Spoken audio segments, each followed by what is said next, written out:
What are you doing, Ryuzaki? Oh, I'm not doing anything in particular. It's just...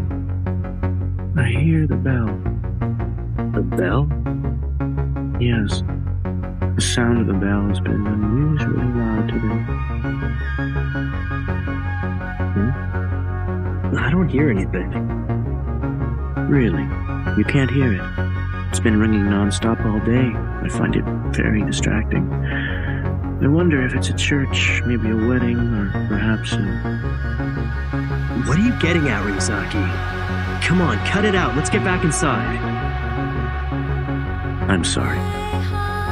Nothing I say makes any sense anyway.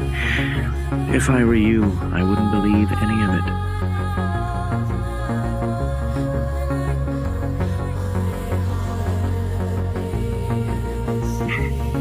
You know, you're totally right. Honestly, most of the things you say sound like complete nonsense. There'd be no end to my troubles if I actually took you seriously all the time. I probably know that better than anyone. Yes. I would say that's a fair assessment. But I could say the same about you. What's that supposed to mean?